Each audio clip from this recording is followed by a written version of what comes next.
Okay, everyone, as promised, we're here backstage with Gordie Johnson. It's a big honor, big fans. How does it feel to be back in St. Catharines?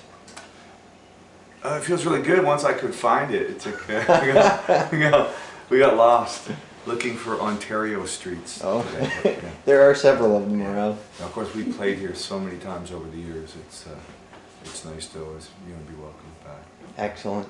I know the club's gone through a major renovation too. What do you think about the club now? About the sound? I will let you know after after it's full of people. It's always sound check's never a good indication of what a club is going to do for you, for sound and whatnot. So once it's full of people, we'll get a real sense of what's going on. You have the new upcoming album, Revolution Per Minute. Mm-hmm. What inspired you to go back to the studio to do a new Big Sugar album? Brotherly love, really. Just like reconnecting with the rest of the guys in the band, and actually all my musician friends everywhere. I just kind of feel like there's a lot of competition in the music industry, where people can be really competitive with each other, and it's an ugly way to be about something that's so beautiful and so lovely in your life, which is music, So to just try and surround myself with like-minded people that feel the same way about things and about music and about performance. Like you see tonight, I'm going to play with Wide Mouth Mason too. And we don't have separate dressing room. We don't have a separate tour manager. We don't have a separate anything, except separate set times, and that's it. We all eat together. We stay in the same place. We travel together. It's like, I wanted to have that vibe about it. I never want an opening act out here where we have to keep them separate, like they're a separate class of people or something. I don't believe in that. Yeah.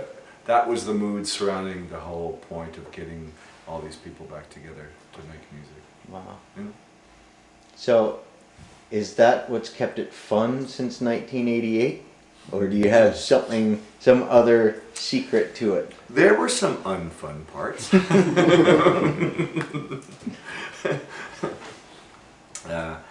As soon as you lose sight of why you're doing it, it becomes a real drag, There's a lot of discomfort.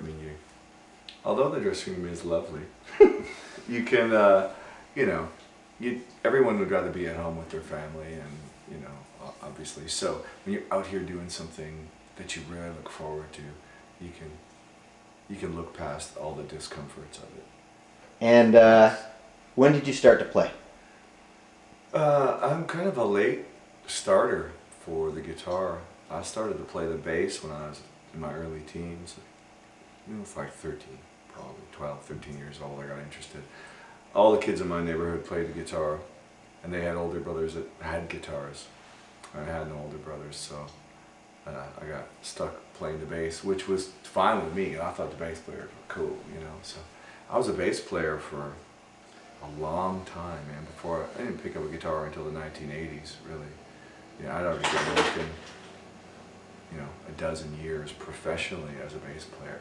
When I thought, Mr. Chill needed a guitar player, I'd done a couple of gigs with Mr. Chill from Big Sugar. I'd done a couple of gigs with him as a bass player. I played stand-up bass in a rockabilly band that he had. That was really great. I dug his record collection. He's hipping me to all kinds of really cool music. It's kind of a weird cat, but his record collection was awesome. He's not in here, by the way. And then I guess at a certain point he had like band members coming and going, and I don't really remember the whole circumstance of it, but he sort of asked if I wanted to play guitar because I was starting to take an interest in it, and he hit me to a bunch of blues records, John Lee Hooker and stuff like that, and I lost my mind, and pretty much from that point on. And that's going back to about 1986, I think. So probably didn't really pick up a guitar until about 1986 or 5. Yeah. So you mentioned John Lee Hooker. Who were some of your other early influences? Son House, Charlie Patton, like the really early, the dawn of recording, kind of folk blues artists and gospel artists like that. Blind Willie Johnson, like Howlin' Wolf, mostly blues artists, As a kid, I loved rock and roll. Like I listened, like most cats my age, and I listened to Hendrix and Zeppelin and Cream and that whole scene, you know, real guitar heavy music. But I wasn't only in it for the guitar playing. I was more interested in the entire presentation of the thing. And I was a huge Rush fan as a kid, like a maniacal Rush fan.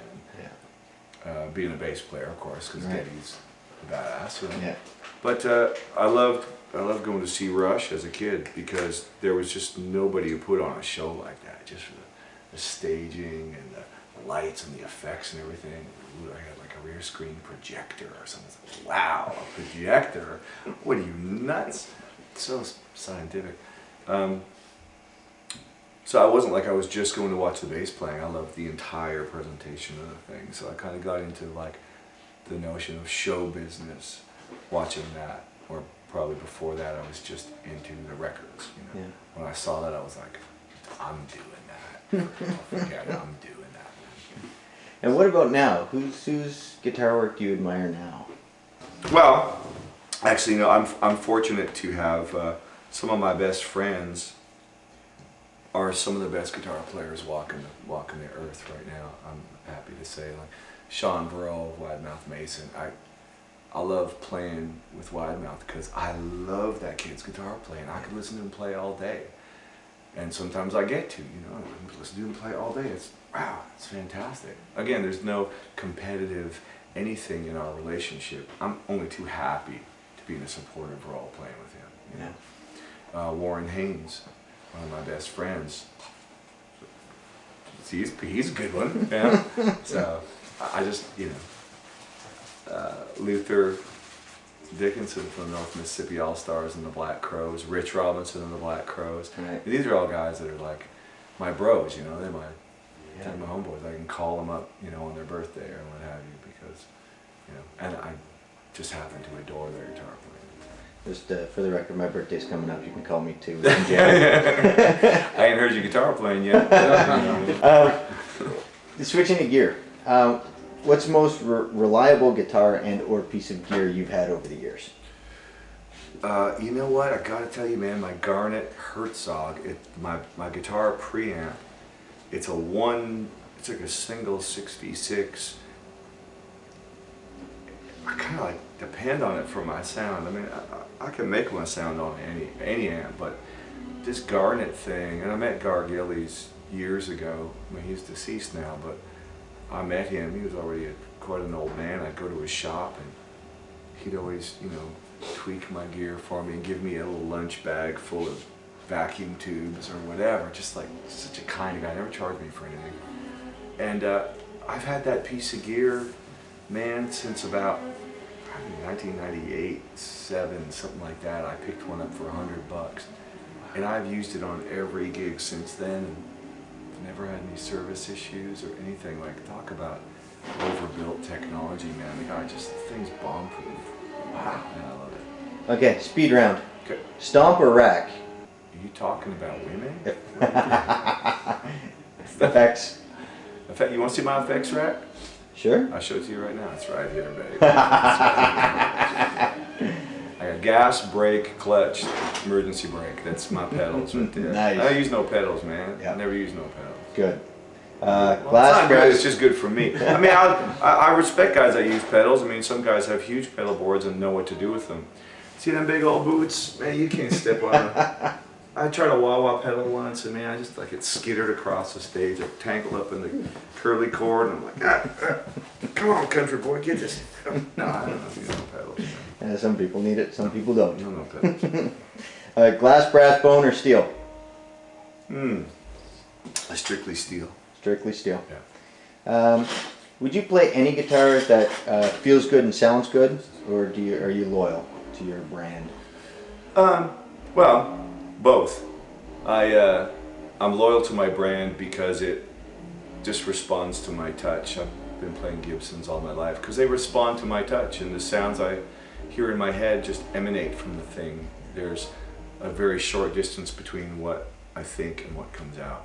So that's the instrument for me. It doesn't, not to diss anybody else's brand of guitar, but those are the ones that just work for me. When does your album come out? In the spring. In the spring. Brilliant. Do you have a favorite track off it yet?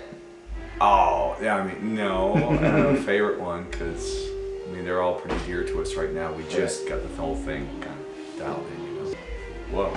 Gordie, thank I'm you nervous so now. much. Yeah. Thank you. I Cool. appreciate it. This is Gordie Johnson, loudguitars.com. Thank you so much. I know.